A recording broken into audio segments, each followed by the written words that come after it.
If anyone knows where August went and how it's September already, please do let me know. But what I do know is that we played quite a few good games this month, so let's go over all the games I played in August. Right at the start of the month, we played The Thing Remastered Edition. Now, if you watched last month's episode, you'll know we played the PS2 original of this one for a little bit, until we got about halfway through the game and had to quit because I had essentially soft-locked myself, and I can confirm that the remaster is infinitely better.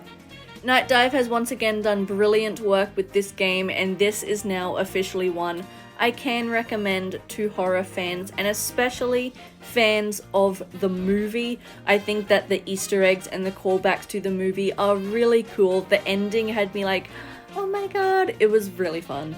And just in general of a remaster, obviously graphics upgrade, cool, it looks good, but so many quality of life improvements with this one have honestly made it just such a better game. A few I can remember off the top of my head is they shuffled around the positions of some of the save points to make them less dicky. You have a hotkey for pulling out your flamethrower and for healing yourself, which is very handy, and your flamethrower now actually points forward instead of down at the ground, which is marvelous. This is definitely a vast improvement over the original, and this one is a 7 out of 10. Next, we were back on the Resident Evil grind with Resident Evil Revelations 2. Now, back when I played the first Revelations, I gave it an 8 out of 10. Honestly, if I could go back and change that, it would probably be more between a 6 and a 7. I thought it was fun. I just thought that the enemies were a little bit boring and I wasn't like 100% intrigued by the story, but this one I did really enjoy. This one I am actually giving an 8 out of 10, and I think it deserves it for a couple reasons. I like that it brings back some characters in the games that we haven't seen in a while.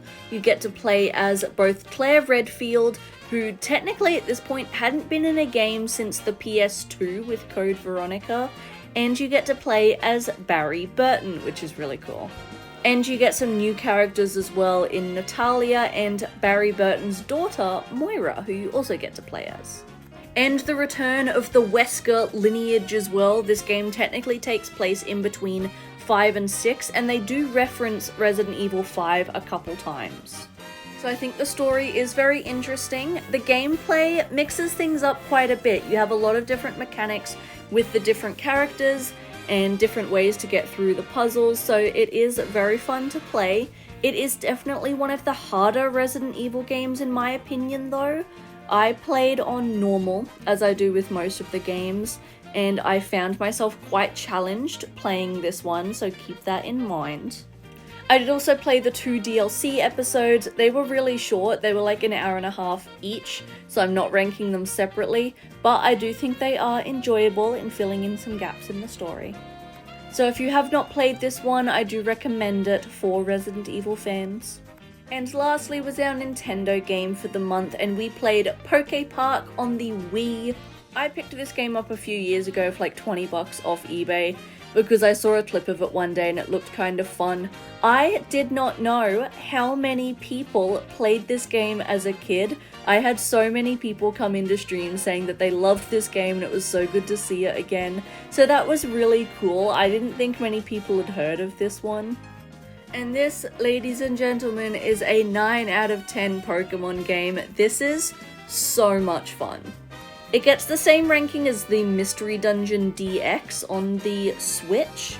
Very Mystery Dungeon-esque in story. Very, very similar, actually. And similar-ish in gameplay in that you get to play as a Pokemon, except this time you're actually a Pokemon and not a person. But that's beside the point. You just run around the different areas in the world and befriend different Pokemon, play mini-games to restore the Sky Pavilion and stop the world falling apart, essentially. But it's so cute and it's so much fun getting to be a Pokemon and meet all the Pokemon. We actually ended up going through and befriending all 180 possible Pokemon in the game, excluding the post-game legendaries, just because I enjoyed it that much. Being a Wii game, obviously it looks kind of shit, but honestly, I thought it looked pretty good, all things considered. Maybe not on my PC monitor, but the playback actually looked pretty good. The reason it's a 9 out of 10 and not a 10 out of 10 is because it controls like shit. It actually doesn't use Wii motion controls, which is interesting. You hold the Wii remote horizontally and just use the D-pad and the buttons like you would a normal controller. Except the problem with that is that the Wii D-pad is really, really, really, really, really small and probably not designed for this type of gameplay. So trying to control Pikachu was incredibly rage-inducing at times, but otherwise, highly recommend the game. And a few people asked, so yes, I will 100% be playing the sequel. There we go. I really loved all of the games that we played in August, and September onwards is going to be pretty packed for us. We have a back-to-back game schedule for the next couple months, so stay tuned to see what we play in September.